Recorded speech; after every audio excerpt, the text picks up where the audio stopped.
беше рекламата по Супер Тунс.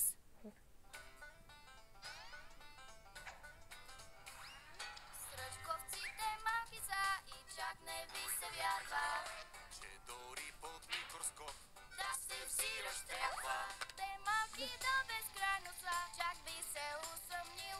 Но ако срещнеш ги, нали, не ги издавай ти. Но ако срещнеш ги, нали, не ги издавай ти.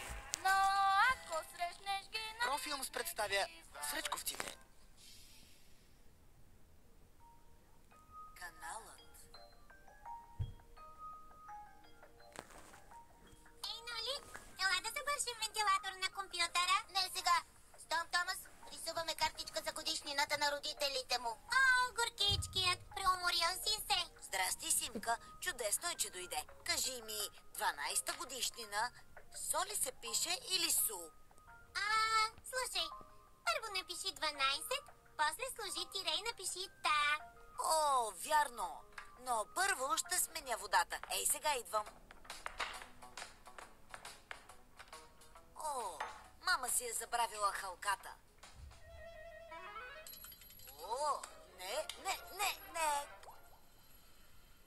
О, не, какво направих? Съсипах специалния ден на мама и татко. Къде? В банята? Халката на мама беше там. И аз изпуснах я в мивката. Тя падна в канала. Денят се провали. Не се е провалил. Никога ли не си виждал сифон? Какво каза? Сифонът е вид извита тръба и стои под мивката. Водата изтича от кранчето, после отива в сифона, след което се влива в канала. Като спреш водата, тя не се отича цялата, част от нея остава в сифона. Това е така, за да не може миризмата от канала да влезе в къщата. Халката е по-тежка от водата и ако случайно я изпуснеш в мивката, тя не стига до канала, а остава в сифона. Значи не всичко е загубено. Да, но как ще извадим халката от сифона? Кой знае? Аз не мога да плувам. Спокойно, всичко е под контрол. Трябва ми конец. Има много. Донеси го, връщам се след секунда.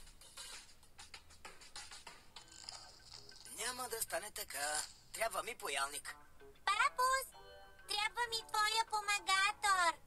Какво съвпадение? Защото и на мен ми трябва. Масия, ще взема твоя помагатор. Какво? Ей, сега го връщам. Ей, къде хукна? Моля те, пази ми го.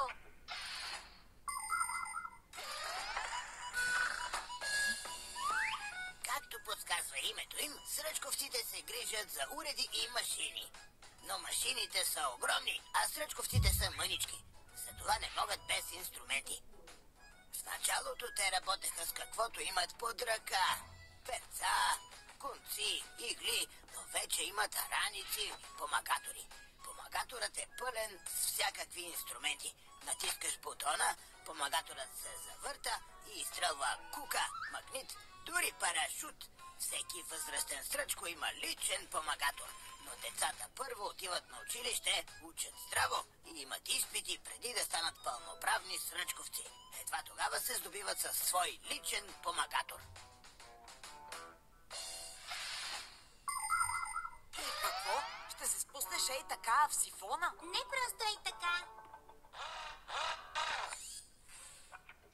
Така. Да, така.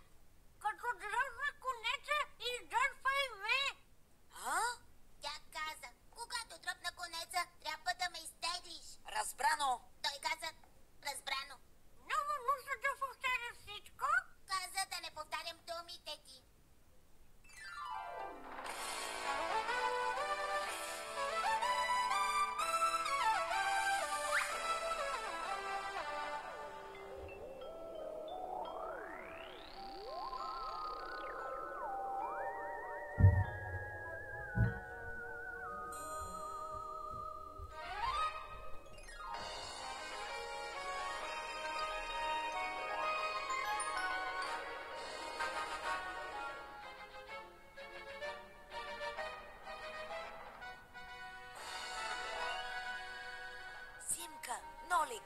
Благодаря ви. Вие спасихте този ден. За това сме сръчковци. Казах, за това сме сръчковци. Том Томас, с кого говориш там? О, майка ти се върна. С никого. Ей, станете пак сръчковци. Имам един въпрос. Забравих, как се пише 12-та годишнина СО или СУ? Напиши просто 12. Прави сте. Обработка Студио Профилс. Режисьор на доблажа Десислава Знаменова. Тон режисьор Николай Марков.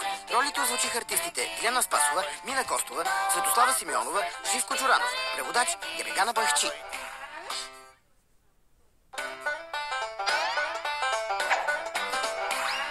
Сръчковците малки са и чак не ви се вярва. Че дори под микроскоп Да се взираш трябва. Те малки до безкрайно са, чак би се усъмнил. Но ако срещнеш ги, нали не ги издавай ти. Машини или уреди, дори телефони, екрани, телевизори и светещи неони. часовниците спрели. Поправят те дори, но ако срещнеш ги, нали не ги издавай. Давай ти, Но ако срещнеш Профилмс представя Сръчковците. давай ти.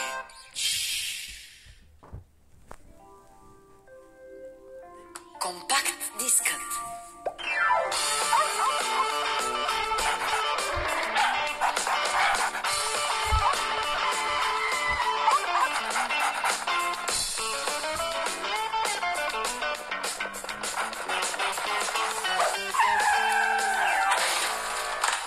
Хапла! Бягай от тук! Къде изчезна? Ето го! Здрасти, Том Томас. Какво има на диска? Здрасти, Нолик. Здрасти, Симка. Филмче за Гъливер в страната на лилипутите. Приятелката ми Джини ми го даде. Утре ще й го върна. За какво се разказва? Гъливер корабокрушира и попада при едни толкова мънички хора. При някакви сръчковци. Не са сръчковци, а лилипути. Лилипути? Ага. Знаеш ли, Симка, сръчковците може да са правнуци на лилипутите. Няма начин.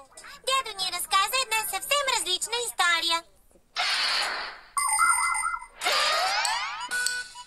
Когато нещо е направено добре, се казва, че в него е вложена и мъничко душа. Едно време майсторите са правили трайни неща. Във всяко свое творение те оставяли частичка от душата си. Тези мънички парченца душа се превръщали в малки майстори на име сръчковци. Те живели в творението си и всекидневно се грижили за него. Така на света се появили първите сръчковци. Но годините минавали и все по-малко неща се правили на ръка. Все повече вещи се правили от машини в фабрики. Все по-малко сръчковци се раждали от човешките души. За щастие, сръчковците се влюбвали един в друг, имали семейства и деца и ги обучавали, за да ги превърнат в талантливи и достойни малки майстори. Това е историята ни. Да, в грешка си. Ние не сме лилипути. Ние сме сръчковци. Да, сръчковци. Слушай, Том Томас, защо не пуснеш филма? Да, искам да ги опозная тези лилипути. Наистина, да. Добре, ще го пусна.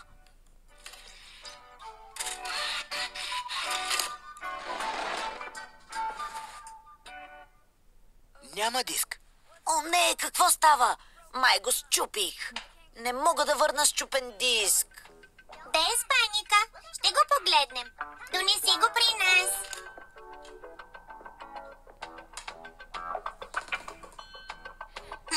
Том Томас, защо по диска има желе? Защото го пипах с пръсти. Как да го хвана? Явно нямаш представа как работи един диск. А ти знаеш ли? Да, знам. Така ли? Ако видим един диск през мощен микроскоп, ще видим малки вдлъбнати редове с различна дължина. Тези редове всъщност са кодове за филмчетата, игрите или музиката на диска. Лазерният лъч, който е в плеера, чете кодовете и ги превръща в картина и звук. натиска или пък го пипаш с мръсни пръсти, лазерът не го чете и дискът не работи. Затова дискът трябва да е чист и да стои в кутийки. Затова дисковете се държат за ръбовете. И като го изгледаш, трябва да го върнеш в кутийката. А този диск? Ще го хвърлим ли? Не бързай! Нолик, налага се основно чистене. Метлите, бързо!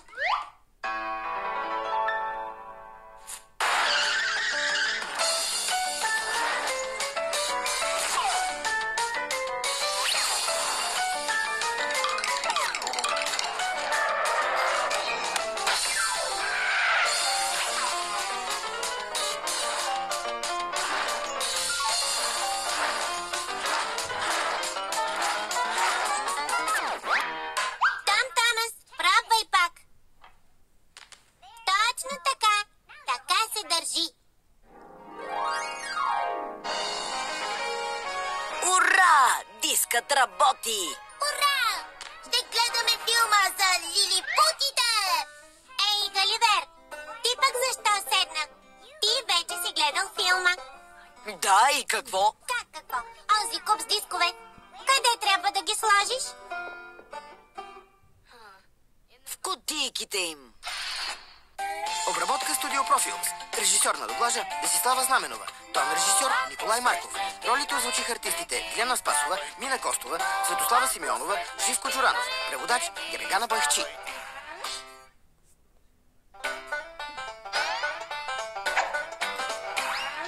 Сръчковците малки са и чак не ви се вярва, че дори под микроскоп да се взираш трябва. Те малки до безкрайно са, чак би се усъмнил, но ако срещнеш ги, нали, не ги издавай ти.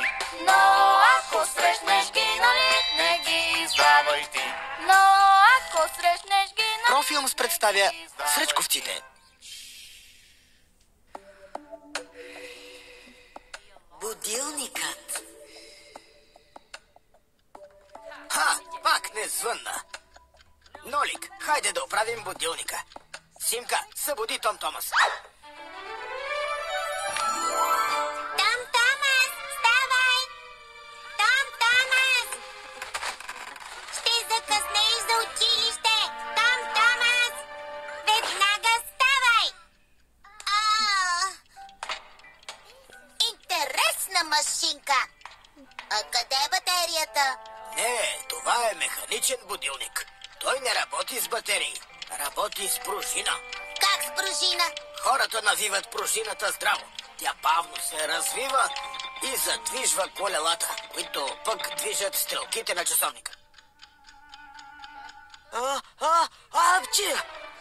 Какво? Будилникът е счупен. Бързо върви да се измиеш. Том Томас, чак сега ли ставаш? Татко, будилникът е счупен, не звъни! Ето го проблемът. Колелото не се върти, защото перцето му пречи. Нолик, помогни ми.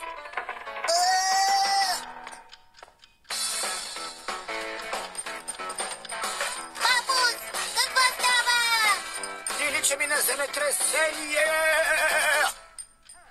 Наистина не работи. Тази вектория е за буклука. Том Томас, тръгвам за работа. Не закъснявай. Няма. Къде сме?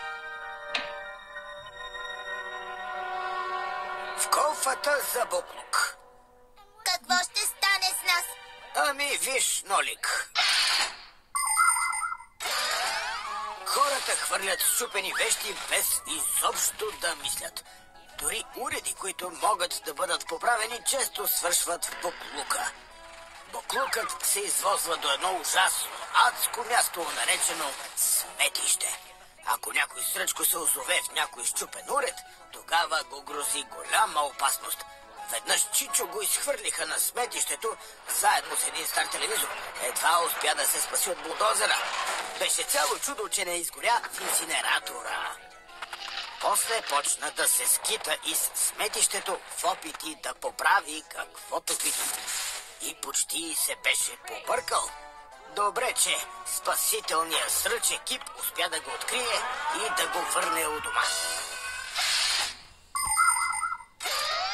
Не искам да те плаша, но може да ни откарат на сметището. Папус, страх ме е.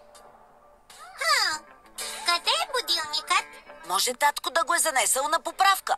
Нолик и Папус са вътре. Още малко нагоре. Не на сметището. Не плачи, имаме едно спасение.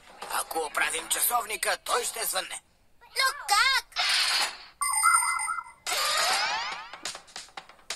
Във всеки часовник има основна пружина, както и втора пружина. Втората пружина е застопорена и просто чака. Когато малката стрелка стигне до настроения час за аларма, пружината се освобождава и зъбните колелца се завъртат. Малкото чукче в часовника започва много бързо да бие по камбанките. Ето така звъни един будилник.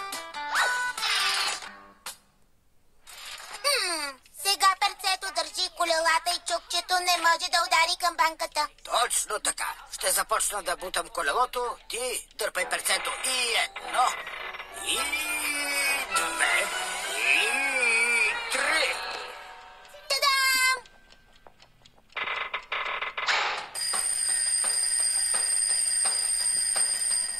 Симка, май чувам будилника. Тръгни по звука. Бързо! Аха, някой изключи алармата. О, пак има земетресение. Нолик! Нолик! Ето ме. Нолик! Оправихме будилника. Какво не му беше наред? Имаше перце между колелцата, но как изобщо е попаднало в часовника? О, веднъж май сложих будилника под възглавницата си, за да не ме събуди. С други думи, на някого не му се става сутрин. Затова за малко да свършим на сметището. Всъщност, ако този някой не побърза, ще закъснее за училище. О, прави сте, да. Обработка Студио Профилмс. Режисьор на доблажа Десислава Знаменова. Тон режисьор Николай Марков. Ролите озвучиха артистите Диана Спасова, Мина Костова, Светослава Симеонова, Живко Джуранов. Преводач Герегана Байхчин. Знаете ли,